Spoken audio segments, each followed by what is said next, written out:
5월은 이 가정의 달로 그 가족과 관계되는 날이 여러 날 있습니다.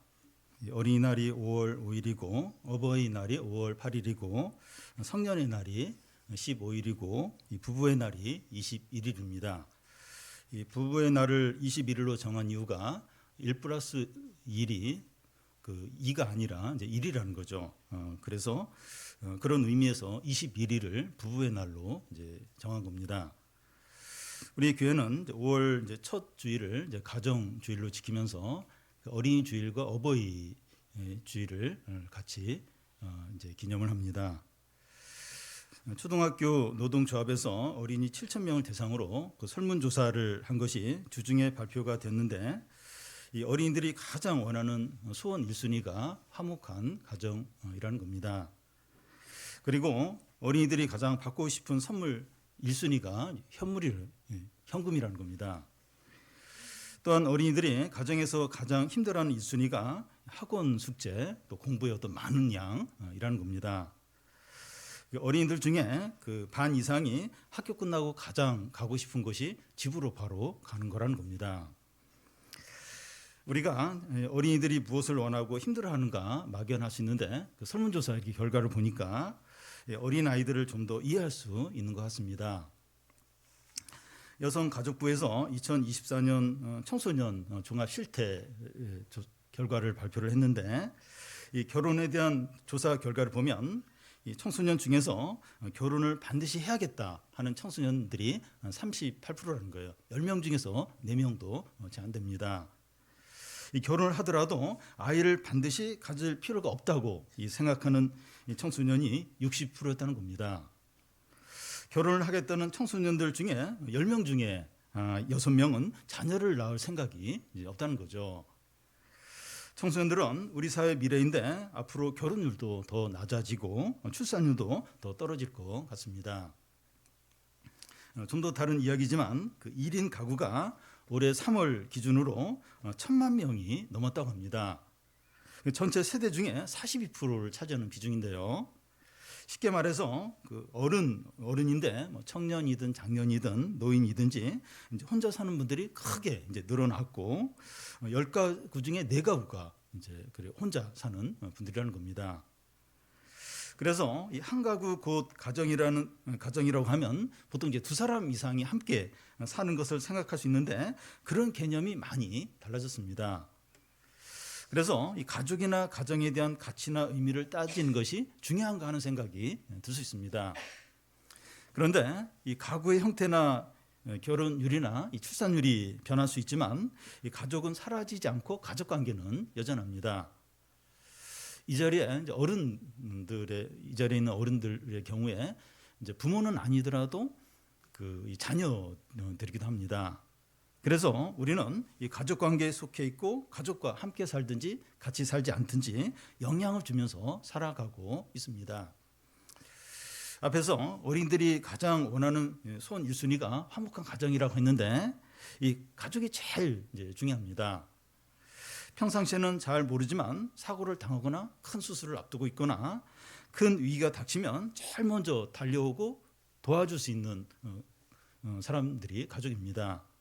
그런데 이 가족이 모든 인간관계 중에서 가장 친밀하고 가깝기 때문에 역으로 서로에게 아픔과 아픔을 가장 많이 줄 수 있는 관계이기도 합니다. 우리는 원하지 않든 다른 가족들에게 고통과 아픔과 행복과 위로를 주게 됩니다. 이런 부분은 이 가족을 이제 사랑하느냐, 신앙이 있느냐 하는 것과 상관이 없을 수 있습니다. 무슨 말인가 하면 가족을 사랑하고 신앙이 좋다고 하는데 가족에게 이 고통과 슬픔을 줄 수 있다는 겁니다. 더 나아가서 이 가족을 너무 사랑하고 신앙이 너무 좋기 때문에 더 큰 고통과 슬픔을 줄 수도 있다는 겁니다. 물론 그 사랑이 진정한 사랑이 아니고 그 사랑이 참된 신앙이 아니기 때문이죠. 오늘 읽은 말씀 가운데 이제 가족에 대한 말씀은 18절부터 21절까지입니다.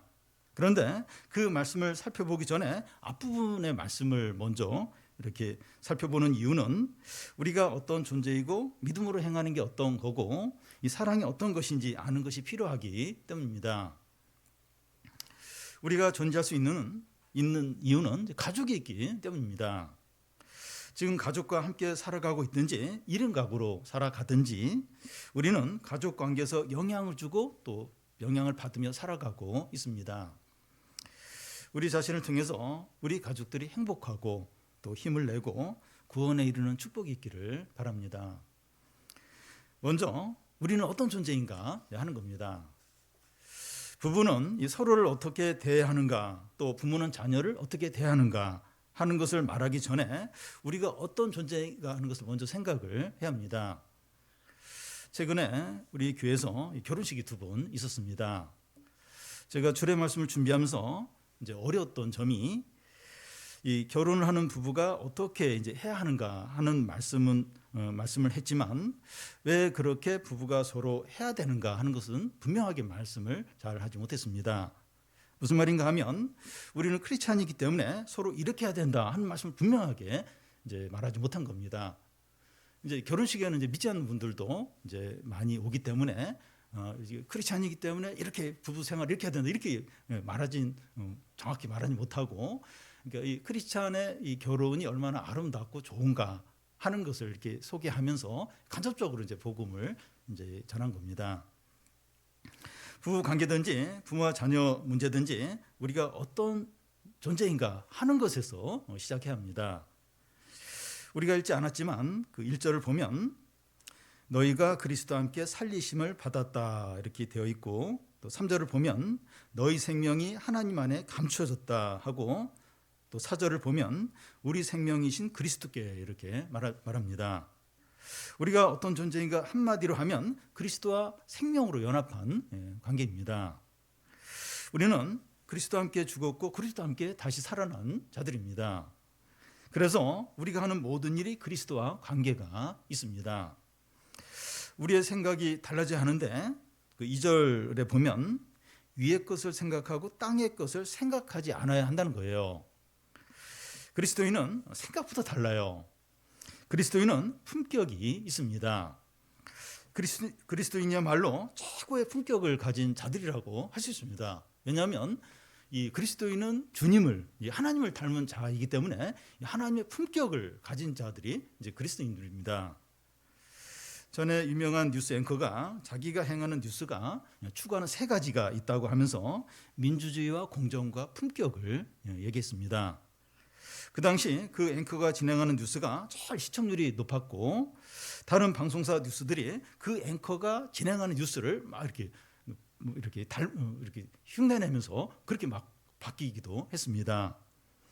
뉴스도 품격이 있어야 하듯이 그리스도인도 품격이 있습니다. 최고의 품격이 있습니다.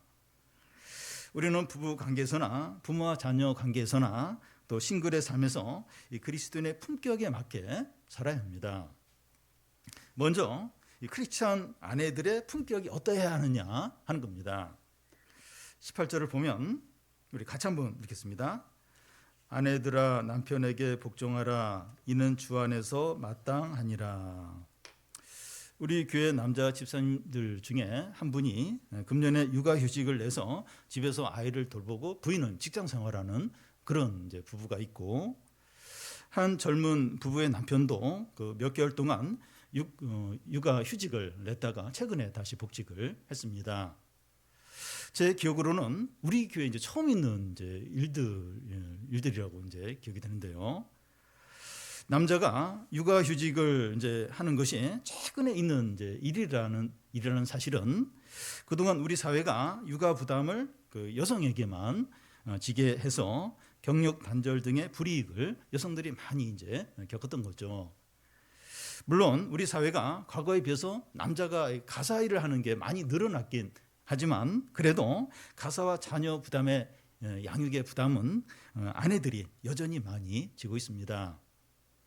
그런데 오늘 말씀처럼 아내들은 남편에게 복종하라 이런 말씀을 들으면 특히 젊은 부인들은 화가 나요. 그리고 막 거부감이 이제 생길 수 있습니다. 그런데 이 부분도 우리가 어떤 존재인가 하는 것을 먼저 생각을 해야 합니다. 12절을 보면 너희는 하나님이 택하사 거룩하고 사랑받은 자처럼 이렇게 합니다. 너희는 하나님이 선택하시고 이렇게 선택하셨다고 하는데 온 세상 만물이 창조되기 전에 너희를 하나님이 선택하셨다는 거예요. 너희는 거룩하고 하는데 이제 거룩하다고 하는데 이 허물과 죄로 죽었던 우리를 다시 살리셔서 선한 일을 위하여 새로 지음을 받았기 때문에 우리는 거룩하다는 겁니다. 또 너희는 사랑받은 자처럼 이렇게 하는데 우리는 하나님의 사랑을 받은 자들이라는 겁니다. 독생자를 십자가에 죽게 달려 하실 정도로 하나님 우리를 사랑하십니다. 그래서 우리는 하나님이 선택하시고 거룩하고 사랑받은 자입니다. 우리는 이런 품격을 가진 자들입니다. 최고의 품격을 가진 자들입니다. 그래서 우리는 어떻게 해야 합니까? 12절 중간을 보면 긍휼과 자비와 겸손과 온유와 오래 참음으로 옷 입으라는 겁니다.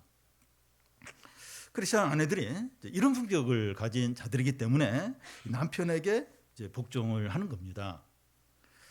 이렇게 하는 것이 주 안에서 마땅하다고 하는데 크리스천 아내의 품격에 맞다는 겁니다. 이렇게 억지로 막 그게 아니라 기꺼이 남편에게 복종하는 이게 이 크리스천 아내의 품격에 딱 맞는 이제 일이라는 겁니다.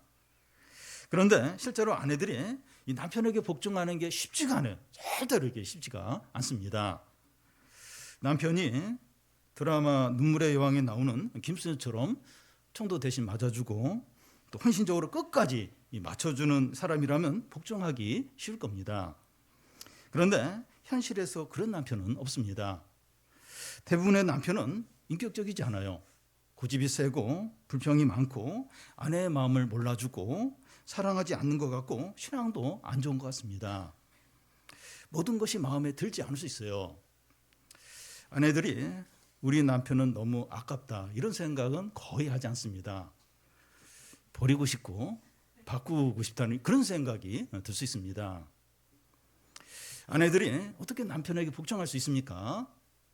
베드로전서 3장 5절에 보면 전에 하나님께 소망을 두었던 거룩한 부녀들도 이와 같이 자기 남편에게 순종함으로 자기를 단장했다는 겁니다. 하나님께 소망을 두었던 부녀들이라고 하는데 이 남편을 바라보는 것이 아니라 하나님을 이제 바라보는 겁니다. 남편을 바라보고 기대하면 순종할 수 없다는 거예요. 하나님을 바라보고 의지해야 남편에게 순종할 수 있습니다. 그런데 이 남편을 너무 사랑하고 남편만 바라보면 배신감을 느끼고 분노할 때가 올 수 있습니다. 이 남편이란 존재는 아내가 사랑하고 섬겨줘야 될 대상이지 아내의 모든 필요를 채워줄 수 있는 존재가 아닙니다. 남편이란 그런 존재예요. 하나님 안에서 남편을 의지하고 사랑해야지 하나님보다 더 우선하지 않아야 됩니다. 그 남편을 너무 사랑해서 막 하나님보다 더 이렇게 우선하고 더 이렇게 의지하는 경우가 있는데 그런 부인들인데 반드시 실망해요. 배신감을 느끼게 됩니다. 남편이라는 존재는 그런 존재가 이제 아니기 때문입니다. 그러면 아내가 남편에게 순종할 때 남편에게 어떤 유익이 있습니까? 남편을 세워주고 자신감을 줘요.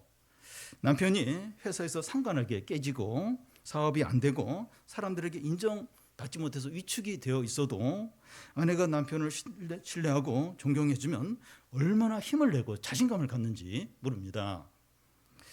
아내 한 사람의 인정과 지지가 밖에서 100명의 지지보다 훨씬 더 강력해요. 훨씬 더 힘이 됩니다.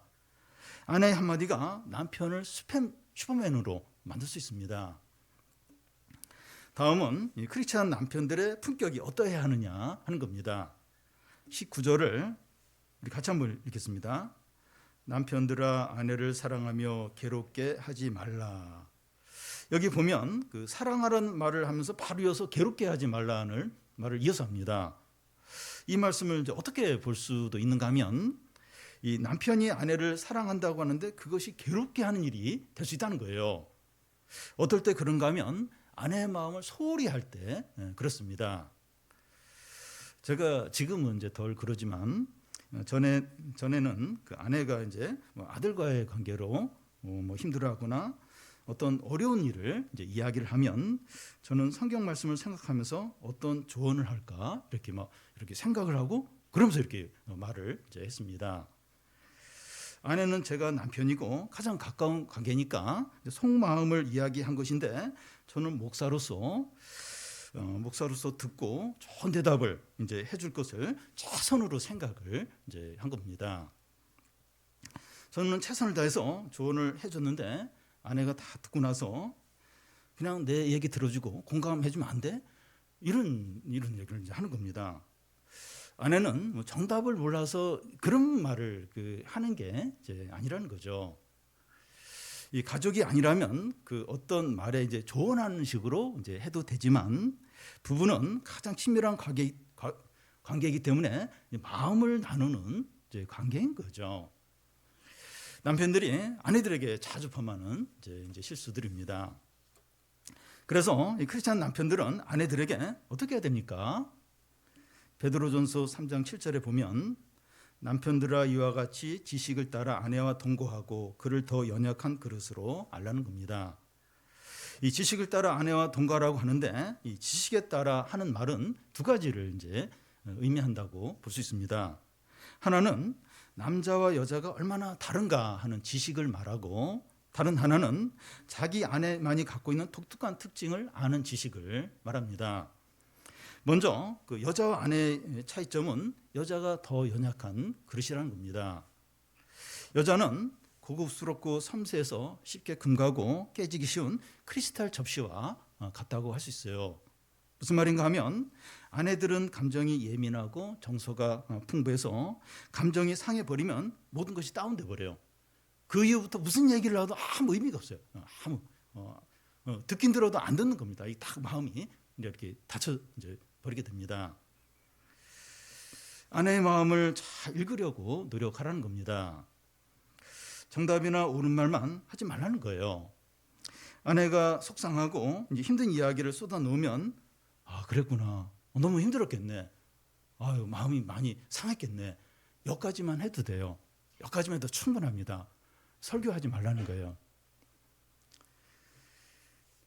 그리고 이 남편은 자기 아내만이 가진 독특한 특징을 알아야 됩니다. 사랑의 5가지 언어라는 책이 있는데 이 아내가 사랑을 느끼는 자기만의 방식이 있는데 남편은 그걸 알아야 한다는 겁니다. 남편인 내가 좋아하는 것을 아내도 당연히 좋아하는 것으로 생각하는 것이 아니라 이 아내는 다를 수 있다는 생각을 하고 물어보는 거예요. 아내한테 의견을 물어보는 겁니다.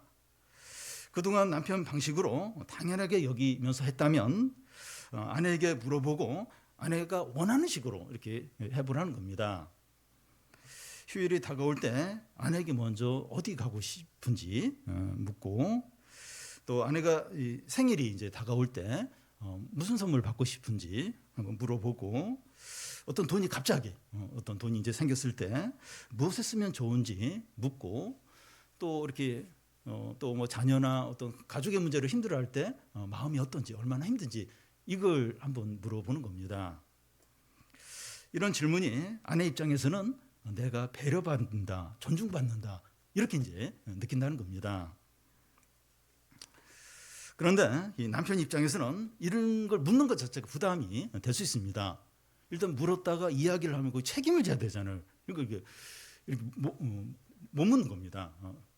이제 그래도 물어보는 거예요. 물어보고 이제 노력을 하는 거죠. 안 되는 건 안 되지만, 근데 이렇게 물어보고 배려하고 존중하고 이게 얼마나 이렇게 아내에게 이제 이렇게 위로가 되는지 이제 물습니다. 남편이 아내를 지식에 따라 사랑할 때 아내에게 어떤 일이 일어납니까? 아내가 원더우먼으로 바뀌어요. 원더우먼으로 바뀌어서 남편을 위해서 어떤 힘든 일도 하고 모든 좋은 것으로 다 이렇게 해주려고 합니다. 남편의 사랑으로 아내의 감정이 채워지면 엄청난 에너지가 나옵니다. 그런데 아내의 마음이 상하면 국물이 없어요. 국물도 없습니다. 아무것도 없게 됩니다. 물론 하긴 해요. 근데 마음에 없는 아무것도 이제 없는 거죠. 그래서 남편들은 자식보다 아내를 더 사랑해야 됩니다. 부부 관계는 소원해지면서 자식을 끔찍히 챙기는 부부가 있는데 부부가 불행하면 자식도 행복하지 않습니다. 부부 관계가 천국이냐 지옥이냐 하는 것은 남편이 어떻게 하느냐에 달려있다고 할 수 있습니다. 우리 남편들이 지식에 따라 아내를 사랑하여 아내들이 원동원이 되어서 행복하고 기쁨이 넘치는 가정이 되기를 바랍니다. 다음은 크리스찬 자녀들의 품격이 어떠해야 하느냐 하는 겁니다. 20절을 같이 한번 읽겠습니다. 자녀들아 모든 일에 부모에게 순종하라. 이는 주 안에서 기쁘게 하는 것이라. 우리 중에 부모님이 다 돌아가신 분도 있고 부모님 한 분만 계신 분도 있고 두 분 다 계신 분들도 있습니다. 이 부모가 이 자녀와의 관계가 부모와 자녀의 관계가 가장 치열한 시기가 청소년 시기인 것 같습니다. 이 사춘기 청소년들이 부모에게 순종하는 것이 가장 어려운 것 같아요. 부모가 이 사춘기 자녀에게 관심을 갖거나 조언을 하면 이 자녀는 그 모든 것을 간섭으로 여기고 자기를 무시하는 것으로 여깁니다. 그래서 짜증을 내요. 거부하고 또 반발을 할 때가 많습니다. 청소년 자녀들은 부모가 무슨 말을 하면 왜 이렇게 합니까? 부모의 간섭이나 조언을 이제 자기를 애취급하고 무시하는 것으로 여기는 거예요. 부모에게 순종하는 것은 자기가 다시 애로 돌아가는 것이고 부모에게 종속되는 것으로 이제 여기는 거죠. 그런데 이 사춘기 청소년 자녀들은 냉정하게 이성적으로 이제 생각해 보기 바랍니다. 한번 생각을 해보는 겁니다. 지금 나는 어린이는 아니지만 그렇다고 어른도 이제 아니죠. 경제적으로 독립했습니까? 혼자서 뭔가를 선택하고 책임질 수 있나요? 부모 도움 없이 홀로 사는 것이 가능합니까? 냉정하게 생각을 해보는 거예요. 내가 독립적인 어떤 그 성인인가? 냉정하게 생각을 해보는 겁니다. 그렇지 않다면 부모의 도움과 조언과 통제를 이제 받아야 합니다. 다시 말해서 부모에게 순종을 해야 합니다. 근데 이제 요즘은 이제 또 청소년들도 이제 부모와 어떤 이런 갈등, 어려움이 있는데 그 결혼 전 청년, 이렇게 20대 청년, 30대 초반 청년, 부모와 같이 사는 청년들도 이런 비슷한 갈등이 있어요. 이제 성년인데 이제 부모님이 보니까 이제 간섭을 하게 되고 거기에 막 싫고 이런 갈등이 있어요. 이런 부분들이 매번 이제 부딪히게 되는데 이런 어떤 성년, 20대와 30대 초반 이런 청년들 부모님 관계 어떻게 해야 됩니까?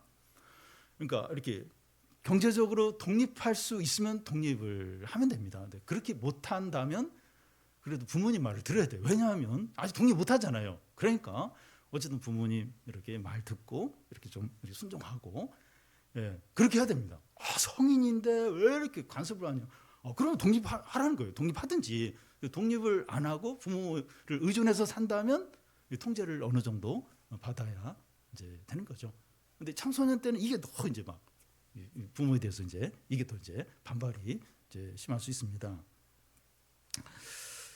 부모에게 순종하는 게 부당하거나 억울한 게 아니고 주 안에서 기쁘시게 하는 일이라는 겁니다. 그런데 이 부모님 말씀이라고 무조건 이제 순종해야 되는 건 아닙니다. 예를 들어서 거짓말을 하라고 한다든지 컨닝을 해서라도 점수를 올리라고 한다든지 신앙생활은 대학 가서 하라고 이런 말들까지는 듣지 않아도 됩니다. 주 안에서 이제 순종하는 거죠. 그런데 이런 것들이 아니라면 예를 들어서 공부해라, 너무 늦게 자지 마라, 방 청소해라, 옷을 벗었으면 빨래통에 넣어라, 핸드폰 그만해라, 몇 시까지 들어와라 이런 말들은 무조건 듣도록 해야 됩니다. 우리 아직 독립하지 못한 청년들도 이 청소년들이 듣는 그 정도는 아니더라도 어느 정도는 들어야 돼요. 부모님 중요시 여기는. 왜냐하면 어쨌든 의존적이잖아요. 의존해서 돈 받아서 살아가니까 같이 살 동안에는 그래도 이제 어느 정도는 좀 부모님의 요구를 이제 들어야 됩니다. 물론 이제 청소년들 경우에 이제 핸드폰을 더 하고 싶을 때 조금만 더 하게 해달라고 이제 부탁할 수 있지만 안 된다고 하면 이제 포기를 해야 합니다. 왜 이렇게 해야 하는가 하면 부모님에게 순종하는 것이 이 부모를 자녀 위에 두신 하나님께 순종하는 것이기 때문입니다. 눈에 보이는 부모님께 순종하지 못하면서 눈에 보이지 않는 하나님께 순종하는 것은 불가능하다는 거죠. 우리 청소년들이 이 부모님께 순종할 때 어떤 약속이 있습니까? 우리 젊은 청년들도 조금 더 해당이 되는데 부모님께 순종할 때 어떤 축복이 있나요? 에베소서 6장 3절에 보면 내가 잘 되고 땅에서 장수한다는 겁니다. 무슨 말인가 하면 이 하나님이 모든 축복을 주셔서 성적도 올라가고 대학도 잘 들어가고 취직도 잘하고 결혼도 잘하고 모든 것이 잘 될 것이라는 겁니다. 물론 일시적으로 잘 안 되고 어려움도 있지만 결국은 이제 형통하게 된다는 겁니다. 예를 들어서 이 부모님이 항상 말하는 게 공부하라는 공부. 그 부모님 말씀 잘 들으면 성적이 올라가요. 공부 잘할 수밖에 없습니다. 우리 자녀들이 부모님을 공경하고 순종해서 성적도 올라가고 모든 축복을 받으시기를 바랍니다. 다음은 크리스찬 아버지들의 품격이 어떤 것이냐 하는 겁니다. 21절을 우리 같이 한번 읽겠습니다. 자녀들아 너희 자녀를 노엽게 하지 말지니 낙심할까 함이라. 이 아버지와 자녀의 관계가 이제 어떠해야 되는지 우리 교회 한 집사님의 어떤 예를 들겠습니다. 5살에서 이제 5살 되는 아들을 가진 그 이제 가정인데요. 얼마 전에 가족이 이제 캠핑을 갔습니다. 물놀이를 하는데 그 애한테 이제 물이 이제 깊을 것 같아요. 그래서 아빠가 무섭지 않니? 물어보니까 아빠가 있어서 무섭지 않아. 이제 그렇게 하는 겁니다. 그리고 그 아들이 조금 높은 곳에서 그 밑에 있는 아빠한테 막 뛰어내리는 거예요. 그 아빠는 당황스러워요. 그 애가 이제 왜 그렇게 하는가 하면 자기가 뛰어내려도 아빠는 얼마든지 받아준다. 이런 믿음을 가지고 있기 때문이죠. 이게 이제 부모와 자녀, 아버지와 어떤 자녀의 이제 관계죠. 믿는 거예요. 믿고 얼마든지 자기를 맡길 수 있는 그런 존재가 이 자녀에게 부모, 또 자녀에게 아버지의 어떤 바른 관계입니다. 여기 그 어머니들을 하지 않고 아버지들을 하는데 이 어머니들보다 아버지들이 자녀를 노엽게 하는 경우가 많기 때문입니다. 자녀를 노엽게 하는 대표적인 예가 화내는 거죠. 그런데 아버지가 자녀에게 화를 낼 때 이유 없이 이제 화를 낸다기보다는 분명한 이유를 가지고 화낼 때가 많습니다. 다른 말로 하면 이 아버지가 옳고 성실하고 신앙이 좋을수록 자녀에게 화를 내는 일이 더 많을 수 있다는 겁니다. 부모가 볼 때 자녀의 잘못된 부분들이 더 많이 보이고 고쳐줘야겠다 하는 그런 강한 의지가 더 이제 많은 거죠. 부모가 고학력이고 명문대 출신이면 자녀의 공부 문제에 대해서 더 잔소리를 많이 하고 더 화를 낼 수 있고, 부모의 신앙이 좋을수록 자녀의 신앙에 대해서 더 많이 요구하고 그게 안 될 때 분노를 더 많이 낼 수 있는 겁니다. 그런데 부모의 이런 경우에 자녀가 전적으로 틀렸고 부모가 옳다고 생각을 합니다. 그런데 그것은 어디까지나 부모의 생각일 수 있습니다. 저와 그 아들의 관계를 좀 이야기를 하면, 저희 아들이 사춘기 때 신앙생활을 잘 안 했습니다. 저는 아들에게 공부나 다른 것을 요구하지 않고 신앙생활 잘하는 그것만 요구했어요. 저는 아들에게 성적에 대한 요구를 하지 않고 신앙생활만 요구했기 때문에 많이 양보했고, 이건 당연한 이렇게 정당한 요구라고 생각했습니다.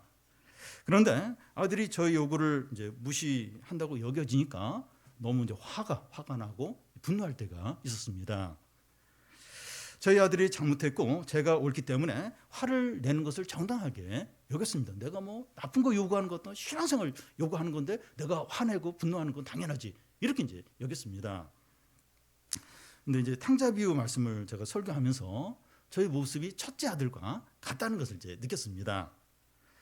하나님은 저를 은혜로 받아주셨는데 저는 아들을 은혜로 대하지 않고 제가 옳게 여기는 기준으로 아들을 대하고 그 기준에 미치지 못하니까 화를 낸 겁니다. 아들보다 저의 기준을 더 우선적으로 여긴 거죠. 이건 마치 이거와 같아요.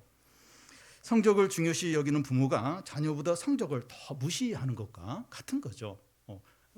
자녀가 더 중요하잖아요. 그런데 자신의 어떤 기준, 성적, 그게 더 중요한 거예요. 그러면서 이제 자녀를 대할 수 이제 있다는 거죠. 제가 주중에 이 부모와 자녀에 관계되는 유튜브 강의를 이제 들었는데요. 우리 자녀의 그 참 부모는 이제 하나님이시고 우리 부모는 위탁 이제 부모라는 겁니다.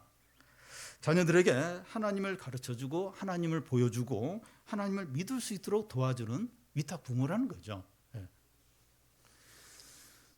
그 13절을 보면 누가 누구에게 불만이 있거든 서로 용납하여 피차 용서하되 주께서 너희를 용서하신 것 같이 너희도 그리하라. 주께서 부모를 한없이 용서하고 은혜를 베푼 것처럼 부모도 자녀를 한없이 용서하고 은혜로 대하라는 겁니다. 부모는 자녀를 절대로 이제 야단치지 말고 항상 잘해줘야 된다는 것이 아니라 용서하고 용납하면서 가르치고 또 책망도 하라는 거죠. 부모는 자녀의 95%를 이제 배운다고 하는데 우리 자녀가 우리 부모를 통해서 하나님을 배우고 또 하나님을 알고 구원에 이르게 되기를 바랍니다. 마지막으로 크리스찬 그 싱글의 품격이 어떠해야 되는가 하는 것을 이제 보겠습니다. 고린도전서 7장 그 20절에 보면 각 사람은 부르심을 받은 그 부르심 그대로 지내라. 여기서 그 싱글은 이 앞으로 이제 결혼해야 하는 청년들과 또 본인은 결혼하기 원했지만 결혼이 잘 되지 않아서 싱글로 지내는 분들과 결혼했지만 지금은 싱글로 지내는 부분들이 다 포함이 됩니다. 오늘 주부에 그 싱글 자매가 이제 글을 이제 썼는데요. 빚 문제도 있고 또 돌봐야 될 가족들이 있고 또 집안일도 해야 하고 또 직장 생활을 하고 있는데 직장하고 집이 멀어서 한 번씩 왔다 갔다 하는 게 너무 큰 고생이 이제 됩니다. 그런데도 주님의 사랑과 은혜로 가족들을 돌보는 거예요. 그러면서 이제 가족 안에 작은 기적들이 나타나는 겁니다. 이 자매님이 너무 감사하면서 기쁨으로 이렇게 생활을 하고 있습니다. 다른 한 이제 싱글 분 이야기를 하면 이분은 이제 직장을 출근하기 전에 아침에 이렇게 일찍 일어나서 이제 말씀 묵상을 하는 거예요. 말씀 묵상을 이제 충분히 하고 그리고 이제 이제 퇴근해서 이제 자기 전에 이 감정 일기라는 걸 쓰는 겁니다. 쭉 이제 이렇게 자신의 어떤 걸 이제 돌아보는 겁니다. 그러니까 싱글이기 때문에 이제 뭐 유혹에 빠지거나 또 여러 어떤 이렇게 시간을 이제 낭비하면서 보낼 수 있는데 이런 식으로 시간을 보내면서 이렇게 하나님을 이렇게 체험하면서 하나님을 경험하면서 살고 있다고 그런 이야기를 이제 했습니다. 싱글들은 이 자신의 진로와 진로 문제를 어떻게 인도받아야 합니까? 각 사람은 부르심에 받은 그 부르심대로 지내라는 거예요. 세상적인 기준이나 인간적인 기준이나 자기 개인적인 기준으로 바라보지 말고 각자가 하나님 앞에서 자기의 부르심을 보라는 겁니다. 그런데 싱글들은 이 다른 사람들의 말이나 시각이나 판단에 민감하게 반응하기가 쉽습니다. 뭔가 내가 부족한가?